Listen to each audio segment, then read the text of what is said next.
या देखो, ये वीडियो मैं बना रहा हूँ फॉर सीयूटी यूजी एग्जाम्स। हमारे पास इंक्वायरीज आ रही थी काफ़ी कि as to how to prepare, कि सीक्वेंस क्या होना चाहिए प्रिपेयर करने का।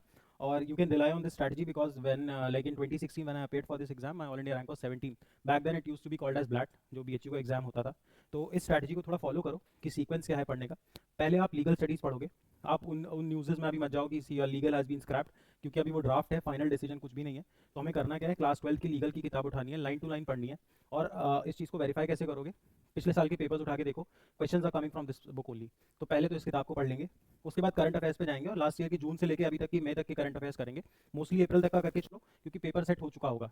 तो करना क्या है, देखो, अगर कहीं और करंट अफेयर्स पढ़ रहे हो, अभी स्ट्रैटेजी चेंज करने का कोई ज़रूरत नहीं है। आप वहीं पे पढ़ो, उसी का रिवीजन करो। मान लो कोई कहीं कोचिंग में एनरोल्ड नहीं है, तो करना क्या है, हमारे यूट्यूब पे जाना है और जो हमारी मैराथन लेक्चर्स हैं जीके के, वो 3 लेक्चर्स आप पूरे अटेंड कर लो, and most of the questions would be coming from there. आप क्लैट का पेपर वेरीफाई करोगे तो you will see most of the questions were coming from there only.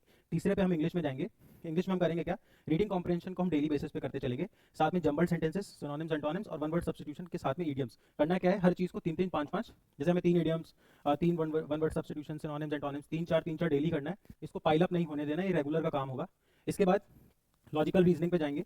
इसमें आप आर एस अग्रवाल की बुक रेफर कर सकते हो। साथ में स्टैटिक जीके के लिए भी you can rely on the videos that were uploaded by level up. इसके बाद मैथ्स पे जाएंगे। मैथ्स में also R S Aggarwal I would recommend. और मैथ्स में करना क्या है, या फिर आप लेवल अप की बुक्स भी खरीद सकते हो। और मोस्टली चैप्टर वाइज जाएंगे, जिस सीक्वेंस में चैप्टर्स होंगे उस सीक्वेंस में चैप्टर्स करेंगे।